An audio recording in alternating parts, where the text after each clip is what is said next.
And we went through everything. We shared our finances. We bought things together, and we were planning to get married.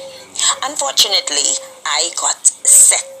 She said, now mind you, I am always a giver. So I had plenty friends, and I was just elevating. And when I got sick, he was around. He was like, I'm there for you. My friends, they were like, they're around there for me as well. But as the months and the years started to bypass and the sickness would not finally leave my body, the friends started to diminish. Like, they would still call from time to time, but they weren't coming every day. They weren't doing things for me and going out of their way to take me to appointments, pick me up, and whatever. So it became stressful for him. He moved out, and, we just kept getting in arguments and stuff like that. Finally, I heard he got married. And then the next thing I knew, I was left alone. It was only my immediate family that was there for me, and they helped me through. But what really healed my body was when I said to myself, I need to be here for my children. I need to be here. See, when we are that type of person where when we speak a word, we say, hey, I'm going to be there for you. Be that a family or friend, I've got you. Like how I told you that boy, he made sure that he did not let that blind girl fall, that he did not let her hands miss and slip out of his, that he was in sync with her. He watched her every move, and she sensed him next to her. This is what this lady did. She said, I can't leave my children here, because if people can do this to me as a grown adult, oh my gosh, what would they do to my children? And she said she started to fight in her body. I gotta get rid of this. She went online. She found all sorts of things to try to see if she can counteract what it is. Went to different physicians and tried to get different opinion until finally she started to get better, and she's a whole person today. She still is on med, but then, like she said, she's back to work. She's doing things, and she said it made her not be so trusting and open anymore.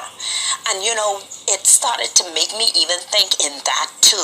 I said, a lot of people like to say, you're a person, you speak a lot on YouTube, you speak a lot on Facebook, on social media, but in person you're very quiet, you're very shy, you're very, you keep to yourself. And I am that way because of trust. It is hard to trust people when in your past there have been so many scars, there have been so many disappointments, there have been so many letdowns, there have been so many people who use and abuse your love, your honesty, your sincerity, your resources and time, and then walk away like it meant nothing. These things are very valuable. Time is valuable. People's time is valuable. A person's love is valuable.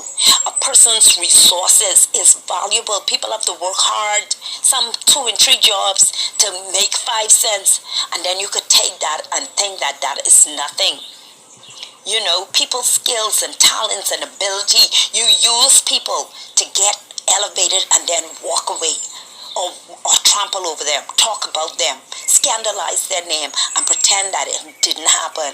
But I am so happy and blessed that we have a God that it sticks closer than a brother, than a sister, than a father, than a mother, and He's got us.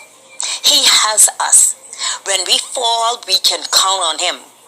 When we don't have the things that we need, we can count on a master, a savior, a father, a creator that will come to our rescue, that will come to our needs.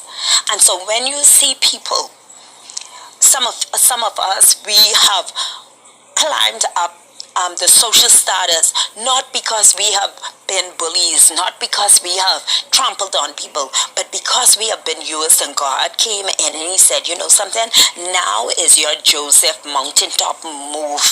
This is your David mountaintop move. You are going to move now from being used to a person where now I am going to present you and bless you for all the trials that you've been through, all the temptations that you have had to face, all of the criticism, all of the neglect, all of the usury, all of the battery.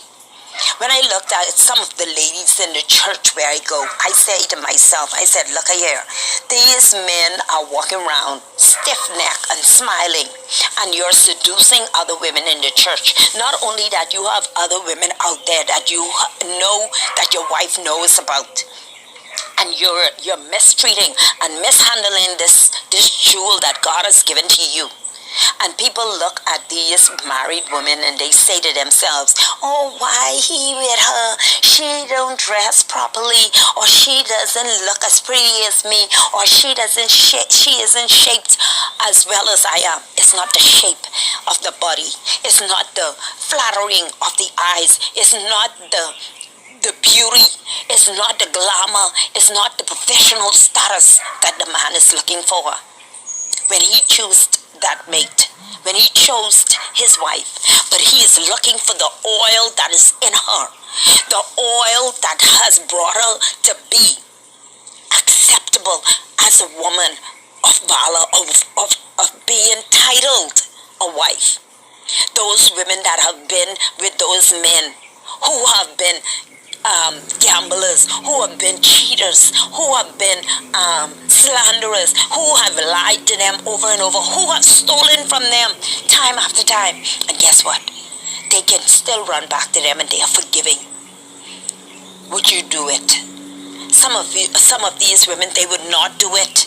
They will not stand by and watch this man just do things to them and keep coming back and saying, I forgive you because I love you. Let's give it one more chance.